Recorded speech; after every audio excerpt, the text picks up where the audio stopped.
सुप्रभात. आज आपण एका खास विषयावर बोलणार आहोत. आपल्याकडे सकाळचे श्लोक, दैनंदिन प्रार्थना संग्रह यातून काही माहिती आहे. म्हणजे सकाळी जे पारंपरिक श्लोक म्हटले जातात ना, त्याबद्दल. आपला उद्देश हा आहे की या श्लोकांचा क्रम काय आहे आणि त्यांचा अर्थ काय हे समजून घेणं. चला तर मग सुरुवात करूया. नक्कीच. ही सकाळची प्रार्थना म्हणजे आपल्या परंपरेचा एक महत्त्वाचा भाग आहे. आणि यात केवळ धार्मिकच नाही, तर खरं पाहिलं तर दिवसाची सकारात्मक सुरुवात करण्याची एक पद्धत, एक विचार दडलेला आहे. आपण हे श्लोक बघूया आता, एकामागून एक, जसे ते परंपरेनुसार म्हटले जातात. हो, तर मग सुरुवात होते ती अगदी डोळे उघडल्या नाही का? स्वतःच्या हातांकडे पाहून म्हणायचा श्लोक, कराग्रे वसते लक्ष्मी, करमध्ये सरस्वती, करमुले तू गोविंदः, प्रभाते करदर्शनम. म्हणजे चक्क हाताच्या तळव्याकडे बघायचं. हे तर खूपच वेगळं आहे. हो ना. आणि यामागे एक खूप छान कल्पना आहे. असं मानलं जातं की आपल्या हाताच्या अग्रभागी म्हणजे बोटांच्या टोकाशी लक्ष्मी म्हणजे समृद्धी वास करते. अच्छा. हाताच्या मध्यभागी सरस्वती म्हणजे ज्ञान आणि कला, आणि हाताच्या मुळाशी गोविंद म्हणजे ईश्वर किंवा ती पालन करणारी शक्ती. तर दिवसाची सुरुवात करताना आपण बाहेर नाही बघत, तर स्वतःच्याच हातात असलेल्या या 3 शक्तींना म्हणजे कर्म, ज्ञान आणि चैतन्य यांना वंदन करतो. अरे वा, म्हणजे सुरुवातच स्वतःमध्ये असलेल्या पॉवरची जाणीव ठेवून करायची. हे तर एक प्रकारचं काय म्हणतात त्याला, सेल्फ फॉर्मेशन झालं की नाही, स्वतःच्या क्षमतेवर लक्ष केंद्रित करणं. अगदी. ही फक्त प्रार्थना नाहीये, ही एक मानसिक तयारी आहे. हा स्वतःच्या कृतिशीलतेचा आणि संभाव्यतेचा स्वीकार आहे. म्हणजे माझ्याच हातात शक्ती आहे निर्माण करण्याची, ज्ञान मिळवण्याची, टिकवून ठेवण्याची. या भावनेने दिवसाला सामोरं जायचं. हा दृष्टिकोन खरंच खूप विचार करायला लावणार आहे. म्हणजे सुरुवातच आतून होते. बरं, यानंतर येतो तो श्लोक जो जमिनीवर पाय ठेवण्यापूर्वी म्हणायचा आहे. समुद्र वसने देवी पर्वतस्तन मंडले, विष्णुपत्नी नमस्तुभ्यम पादस्पर्शम क्षमस्व मे. इथे आपण पृथ्वीची क्षमा मागत आहोत. पण का? म्हणजे फक्त आपण पाय ठेवतो म्हणून एवढंच? नाही, तेवढंच नाहीये. इथे पृथ्वीला फक्त जमीन नाही मानलंय, तिला एक सजीव, एक देवी मानलं आहे. तिला विष्णुपत्नी म्हटलंय, म्हणजे जी पालन करते त्या शक्तीची ती सहचरी आहे. आणि वर्णन पण बघ ना, किती काव्यात्मक आहे. समुद्र तिची वस्त्र आहेत, पर्वत तिचे स्तनमंडळ. अशा या विशाल पालन करणाऱ्या शक्तीवर आपण आपला भार टाकणार आहोत, तिची साधन संपत्ती वापरणार आहोत. बरोबर. म्हणून तिच्याबद्दल आदर आणि कृतज्ञता व्यक्त करत आपल्या पायांच्या स्पर्शाने तिला कळत नकळत काही त्रास होऊ नये म्हणून तिची क्षमा मागायची. अच्छा, म्हणजे ही फक्त सॉरी म्हणण्यासारखी गोष्ट नाहीये, तर आपण ज्या निसर्गावर अवलंबून आहोत त्याच्या प्रती जबाबदारीची, आदराची भावना जागवण्याचा प्रयत्न आहे. बरोबर. आजकाल आपण पर्यावरणाबद्दल इतकं बोलतो, ही भावना किती महत्वाची वाटते? निश्चितच. ही एक प्रकारे माइंडफुलनेस म्हणतो ना आपण, त्याचीच एक जुनी पद्धत आहे. आणि ग्राउंडिंगची सुद्धा. आपण ज्या जमिनीवर उभे आहोत तिच्याशी एक जाणीवपूर्वक नातं जोडण्याचा प्रयत्न. आपल्याला आपल्या अस्तित्वाच्या मुळांशी जोडतं हे. अगदी. तर हातातील शक्तींना वंदन झालं, भूमीप्रती कृतज्ञता झाली. आता पुढे ईश्वराच्या व्यापक रूपाचं स्मरण येतं. प्रातः स्मरामी हृदि संस्फुरदात्मतत्वम सच्चित सुथम परम हंस गतिम तुर्यम यत् स्वप्न जागर सुषुप्तिम अवैती नित्यम तद्ब्रह्म निष्कल महम नच भूतसंगः. हा जरा गहन श्लोक वाटतोय. हा कशावर लक्ष केंद्रित करतो? हो, हा श्लोक आत्मतत्वाच्या स्मरणावर भर देतो. यात म्हटलंय की मी सकाळी माझ्या हृदयात जे आत्मतत्व स्फुर पावते त्याचं स्मरण करते. ते कसं आहे? तर सत म्हणजे अस्तित्व, चित म्हणजे जाणीव आणि सुख म्हणजे आनंद, असं त्याचं स्वरूप आहे. सत, चित, आनंद. ते परमहंसांची अंतिम गती आहे. आणि चेतनेची चौथी अवस्था, तुरीय अवस्था म्हणतात तिला, जे स्वप्न, जागृती आणि गाढ झोप या तिन्ही अवस्थांच्या पलीकडे आहे. त्यांना जाणतं ते नित्य आहे, अखंड ब्रह्म आहे. आणि मग शेवटी म्हटलंय, मी म्हणजे फक्त हाडामांसाचा गोळा नाही, पंचमहाभूतांचा समूह नाही, तर मी ते ब्रह्मच आहे. बापरे. म्हणजे दिवसाची सुरुवातच मी कोण आहे या एकदम मूळ प्रश्नाच्या जाणीवेने करायची. स्वतःला फक्त हे शरीर न मानता त्यामागच्या शाश्वत तत्वाशी जोडायचं. याचा आपल्या रोजच्या जगण्यावर, चिंतांवर कसा परिणाम होऊ शकतो? दृष्टिकोन बदलतो का? नक्कीच बदलू शकतो. म्हणजे बघा ना, स्वतःला जर आपण फक्त हे भौतिक शरीर न मानता एका मोठ्या शाश्वत सत्याचा भाग मानलं तर आपला बघायचा दृष्टिकोनच व्यापक होतो. मग छोट्या छोट्या गोष्टींमध्ये आपण एवढं अडकून नाही राहत. हो, हे खरंय. अधिक स्थिर आणि शांत मनाने दिवसाला सामोरं जायला मदत मिळते असं मला वाटतं. ही एक प्रकारची मानसिक उंची गाठण्याची प्रक्रियाच आहे. बरोबर. आता आपण प्रकाशाकडे येऊया. सूर्याची प्रार्थना. जपा कुसुम संकाशम काश्यपेयम महाद्युतिम तमोरिम सर्व पापघ्नम प्रणतोस्मी दिवाकरम. हा श्लोक सूर्योदयाच्या वेळी किंवा सूर्याला अर्घ्य देताना म्हणतात ना. हो. यात तमोरिम म्हणजे अंधाराचा शत्रू. हा फक्त बाहेरचा अंधार आहे की अजून काही अर्थ आहे याचा? नाही, उत्तम प्रश्न आहे हा. तम म्हणजे फक्त बाहेरचा अंधार नाहीये, तर आपल्या मनातलं अज्ञान, नकारात्मकता, आळस, वाईट विचार हा सगळा पण तमच आहे. अच्छा, आंतरिक अंधार. आणि त्याचं वर्णन पण कसं आहे बघा. जास्वंदीच्या फुलासारखा लाल म्हणजे ऊर्जेचं प्रतीक. कश्यप ऋषींचा पुत्र, महातेजस्वी. तो फक्त अंधाराचा शत्रू नाहीये, तर सर्व पापघ्न पण आहे, म्हणजे सर्व पापांचा नाश करणारा. आणि इथे पाप म्हणजे फक्त वाईट कर्म असं नाही, तर ज्या गोष्टी आपल्याला आपल्या खऱ्या स्वरूपापासून, आपल्या ध्येयापासून दूर नेतात, त्या सगळ्या गोष्टी. म्हणजे ही प्रार्थना झाली आंतरिक स्पष्टतेसाठी, पॉझिटिव्ह एनर्जीसाठी आणि ज्ञानाच्या प्रकाशासाठी. हे कनेक्शन खूप महत्वाचं आहे. हो ना. सूर्याला वंदन करून आपण काय मागतो, तर त्याच्यासारखीच तेजस्विता, ऊर्जा आणि नकारात्मकतेवर मात करण्याची शक्ती माझ्यामध्ये पण येऊ दे. बरोबर. यानंतर येतो नवग्रहांचा श्लोक. आदित्यायच सोमाय मंगलाय बुधायच गुरु शुक्र शनिभ्यश्च राहवे केतवे नमः. यात सूर्य, चंद्र आणि बाकी ग्रहांना वंदन आहे. आता अनेकांना कसं असतं, ज्योतिषशास्त्रावर तितकासा विश्वास नसतो. मग त्यांच्यासाठी या श्लोकाकडे कसं बघायचं? फक्त मानसिक शांततेसाठी म्हणून? हा मुद्दा महत्वाचा आहे. ज्योतिषशास्त्रावर विश्वास असो किंवा नसो, या प्रार्थनेकडे आपण वेगवेगळ्या दृष्टिकोनातून बघू शकतो. एक म्हणजे ही आपली परंपरा आहे, तिचा आदर करणं. दुसरं म्हणजे या विश्वात ज्या मोठ्या शक्ती आहेत त्यांच्यापुढे नतमस्तक होण्याची एक भावना. ग्रह हे काय आहेत? अवकाशातले मोठे पिंड आहेत. त्यांच्या स्थितीचा, गतीचा पृथ्वीवर परिणाम होतोच की नाही?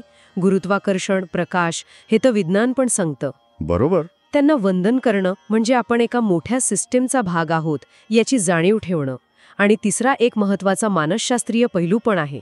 तो काय? आपल्या आयुष्यात ज्या चांगल्या वाईट गोष्टी घडतात त्यासाठी फक्त स्वतःला जबाबदार न धरता काहीतरी बाहेरच्या, आपल्याला न कळणाऱ्या शक्तींचा पण प्रभाव असू शकतो, हे स्वीकारल्यानं थोडं मानसिक ओझं हलकं होऊ शकतं. म्हणजे ही एक प्रकारे अनिश्चिततेचा स्वीकार करण्याची पद्धत झाली आणि आयुष्यातल्या चढउतारांना सामोरं जायला एक मानसिक आधार. हो, बऱ्याचशी तसं म्हणता येईल. आपल्याला भविष्याबद्दल जी काळजी वाटते ना, ती थोडी कमी करायला मदत होते. आणि सगळं ठीक होईल अशी एक सकारात्मक भावना निर्माण करण्यासाठी पण ही प्रार्थना मदत करू शकते.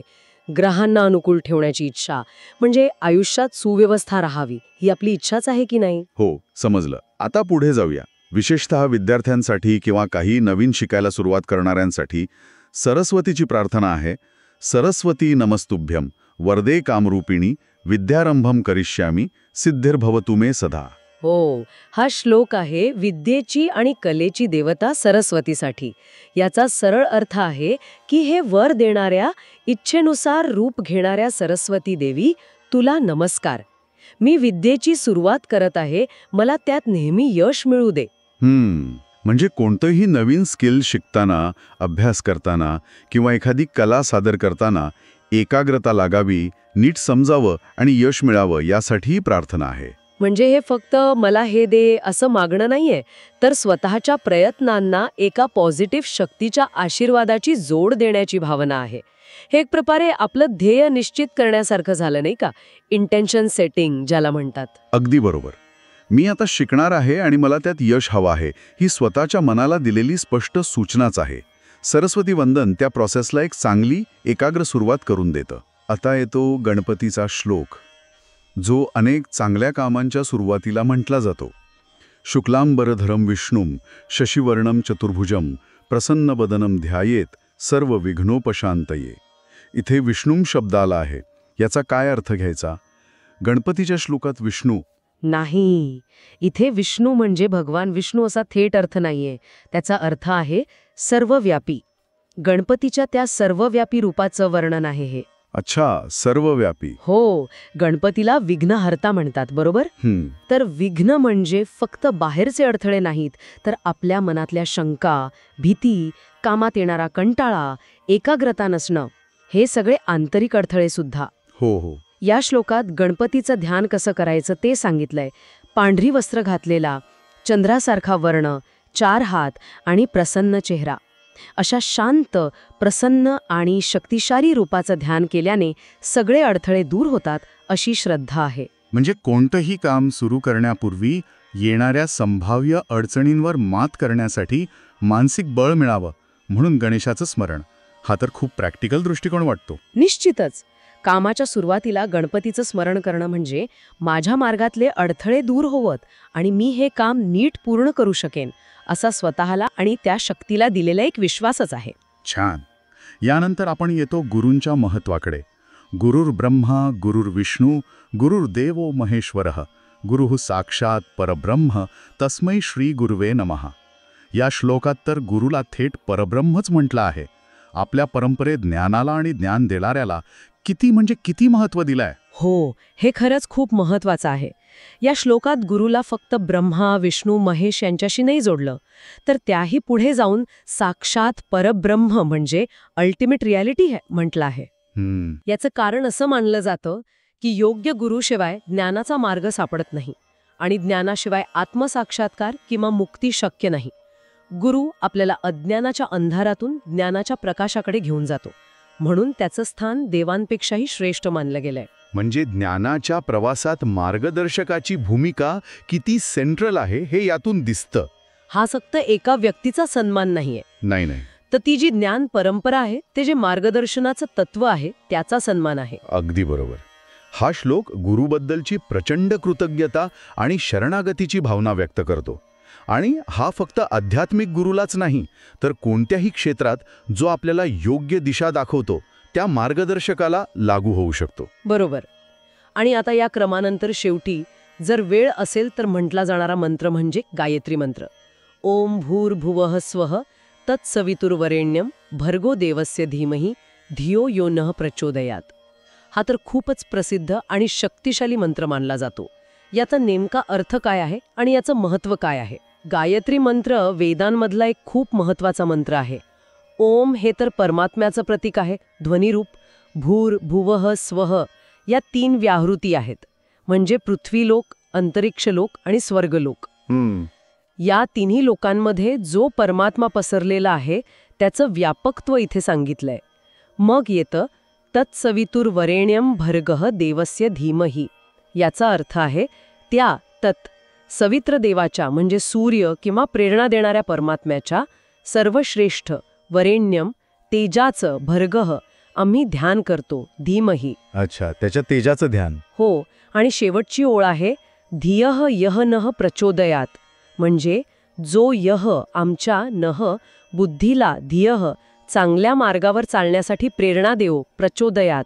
थोडक्यात सांगायचं तर ही परमात्म्याच्या दिव्य प्रकाशाचं ध्यान करून स्वतःच्या बुद्धीला चांगली प्रेरणा मिळावी म्हणून केलेली प्रार्थना आहे. म्हणजे ही बुद्धीच्या शुद्धीकरणासाठी आणि योग्य विचार, योग्य निर्णय घेण्यासाठी केलेली प्रार्थना आहे. दिवसाच्या शेवटी किंवा सुरुवातीला म्हटल्यास मनाला योग्य दिशेने फोकस करायला नक्कीच मदत होऊ शकते. होय, अगदी. या मंत्राचा जप हा फक्त एक धार्मिक विधी नाहीये, तर मानसिक स्पष्टता मिळवण्यासाठी म्हणजे मेंटल क्लॅरिटीसाठी आणि चांगल्या विचारांना प्रेरणा मिळवण्यासाठी हा एक प्रभावी मार्ग मानला जातो. तर आज आपण सकाळच्या या पारंपरिक श्लोकांच्या परंपरेचा क्रम पाहिला आणि त्यातले काही महत्त्वाचे श्लोक, त्यांचे अर्थ आणि त्यामागचे विचार समजून घेण्याचा प्रयत्न केला. हाताकडे पाहण्यापासून ते गायत्री मंत्रापर्यंत प्रत्येक श्लोक हा एका विशिष्ट हेतूने आणि भावनेने रचलेला दिसतोय. हो, आणि हे अगदी स्पष्ट होतं की हे केवळ पाठांतर किंवा नुसतं म्हणून टाकण्यासारखं नाहीये. यात स्वतःची क्षमता ओळखणं आहे, निसर्गाबद्दल कृतज्ञता आहे, मोठ्या तत्वांचं स्मरण आहे, पॉझिटिव्ह ऊर्जेचं आवाहन आहे. ज्ञान आणि मार्गदर्शनाचं महत्त्व आहे, अडथळ्यांवर मात करायची इच्छा आहे आणि बुद्धीला योग्य दिशा देण्याची प्रार्थना आहे. म्हणजे कितीतरी गोष्टी यात एकत्र आल्या आहेत. दिवसाची सुरुवात अशा प्रकारे केली तर एक शांत, कृतज्ञ आणि केंद्रित, फोकस्ड मानसिकता तयार व्हायला नक्कीच मदत होते. खरंच. आजच्या या चर्चेतून या श्लोकांकडे बघण्याचा एक नवीनच अँगल मिळाला. आणि जाता जाता एक विचार मनात येतोय, तो सगळ्यांसाठीच आहे खरं तर. आपल्या पूर्वजांनी दिवसाची सुरुवात करण्यासाठी ही जी एक पद्धत तयार केली, ज्यात आत्मजागरूकता आहे, कृतज्ञता आहे, स्मरण आहे, ऊर्जा मिळवण्याची प्रार्थना आहे, या सगळ्याचा त्यांच्या रोजच्या जगण्यावर, त्यांच्या मानसिक आरोग्यावर, कामावर काय परिणाम होत असेल? हे फक्त धार्मिक संस्कार होते की यात आजच्या भाषेत ज्याला आपण मॉर्निंग रुटीन म्हणतो किंवा मेंटल प्रिपेअर्डनेस म्हणतो त्याचीच काहीतरी बीजे होती? याचा विचार करायला नक्कीच जागा आहे, नाही का?